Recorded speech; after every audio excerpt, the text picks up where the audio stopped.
துரந்தர் இப்போ நெட்ஃபிளிக்ஸ்ல ரிலீஸ் ஆயிருக்குங்க. இன்னைக்கு இது நெட்ஃபிளிக்ஸ்ல ரிலீஸ் ஆனதுல இருந்தே ஒரு பெரிய கான்ட்ரோவர்சியில சுத்தி போயிட்டு இருக்குன்னு சொல்லலாம். ஏன்னா நிறைய பேர் வந்துட்டு என்ன சொல்றாங்கன்னா, இதோட அன்கட் வெர்ஷனை நெட்ஃபிளிக்ஸ் ரிலீஸ் பண்ணல. ரன் டைம்ல கிட்டத்தட்ட 10 நிமிஷம் கட் பண்ணியிருக்காங்க. அதே மாதிரி நிறைய டைலாக்ஸ் மியூட் பண்ணப்பட்டிருக்கு, நிறைய டைலாக்ஸ் சென்சார் பண்ணப்பட்டிருக்கு அப்படின்னு சொல்றாங்க. அது மட்டும் இல்லாம ஸ்க்ரீன்ல கலரே வந்து சுத்தமா சரியில்லைன்றாங்க. கலர் மட்டமா இருக்கு. தேட்டர்ல பார்த்ததோட கம்பேர் பண்ணும்போது இதுல பக்கா மட்டமா இருக்கு. ஸோ நெட்ஃபிளிக்ஸ் வந்து நம்மளை வந்து ஏமாத்திட்டாங்க. இந்த அன்கட் வெர்ஷன் ரிலீஸ் பண்ணுவாங்கன்னு எதிர்பார்த்தா இந்த மாதிரி ரிலீஸ் பண்ணி வச்சிருக்காங்க அப்படின்னு சொல்லிட்டு நிறைய பேர் அவங்களோட டிசப்பாயின்மெண்ட் வந்து தெரிவிச்சிட்டு இருக்காங்க. இதுக்கு பின்னாடி என்ன காரணம் அப்படின்னு நம்ம பார்க்க போறோம்.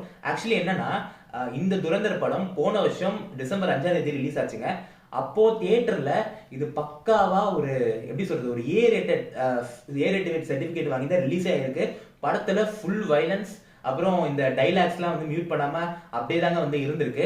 பட் ஒரு சில பேர் என்ன நினைச்சாங்கன்னா, இது ரொம்ப கான்ட்ரோவர்ஷியலா இருக்காது, ஒரு சில கம்யூனிட்டிக்கு அகைன்ஸ்டா போற மாதிரி இருக்கு அப்படின்னு சொல்லிட்டு சென்சார் போர்டை ப்ரெஷர் பண்ணாங்க. அதனால சென்சார் போர்டு இருந்துகிட்டு ஜான் 1 இந்த வருஷம் ஜான் 1 மறுபடியும் வந்து இந்த படத்தை சென்சார் பண்ணி ஒரு கட் வந்து ஒரு ரிலீஸ் பண்ணாங்க. அதுல வந்து ஒரு சில டைலாக்ஸ் வந்து மியூட்டட் பண்ணப்பட்டிருக்கு, அப்புறம் வந்து ஒரு சில வசனங்கள்லாம் நீக்கப்பட்டிருக்குன்னு சொல்லப்படுது. ஸோ அந்த வெர்ஷனை தான் நெட்ஃபிளிக்ஸ் இப்போ வந்து அப்படியே வந்து ஓடிடியில் வந்து ரிலீஸ் பண்ணியிருக்காங்க. இதனால தான் நிறைய பேர் வந்து டிஸ்சாட்டிஸ்ஃபைட் ஆயிருக்காங்கன்னு நான் நினைக்கிறேன். ஏன்னா இந்த வெர்ஷன் பொறுத்த வரைக்கும் பார்த்தீங்கன்னா டைலாக்ஸ் மியூட் பண்ணப்பட்டிருக்கு, ஒரு சில டைலாக்ஸ்லாம் கட் பண்ணப்பட்டிருக்கு. ஸோ ஃபேன்ஸ் அந்த 5ஆம் தேதி ரிலீஸ் ஆகும்போது டைம்ல பார்த்த படம் இது கிடையாது கன்ஃபார்மா. ஏன்னா அந்த வெர்ஷன் இது கிடையாது. ஸோ இது நிறைய பேருக்கு டிசப்பாயின்மெண்ட் ஆயிருக்கு. அதே மாதிரி ரன் டைம் வந்து கிட்டத்தட்ட 10 நிமிஷம் என்னமோ ஷார்ட் ஆயிருக்குன்னு சொல்றாங்க. பட் அது ஆக்சுவலி அப்படி கிடையாதுங்க. ஏன்னா தியேட்டருக்கும் ஓடிடி வெர்ஷனுக்கும் வந்து நிறைய வித்தியாசம் இருக்கு. ஓடிடி வெர்ஷன்ல பாத்தீங்கன்னா இந்த டிஸ்பிளேமர்லாம் பெருசா இருக்காது.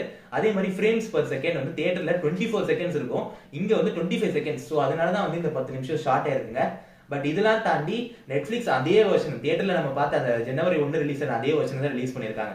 அதே மாதிரி கலர் விஷயத்துக்கு வர கலர் விஷயம் பாத்தீங்கன்னா நானும் பார்த்தேன், ஒரு மாதிரி மட்டமா தான் இருந்துச்சு கலரு. அதுக்கு காரணம் என்னன்னா, இந்த தியேட்டர் வெர்ஷனுக்கும் தியேட்டர்ல இருந்து அப்படியே அந்த ஓடிடிக்கு வந்து அதை டிஜிட்டலைஸ் மாத்தும் போது கலர் மாறும் அப்படின்னு சொல்றாங்க. நிறைய படங்களுக்கு இந்த மாதிரி ஆயிருக்குன்னு வந்து சொல்றாங்க. ஸோ அதனாலதான் கலரும் ஒரு மாதிரி மட்டமா இருக்குங்க.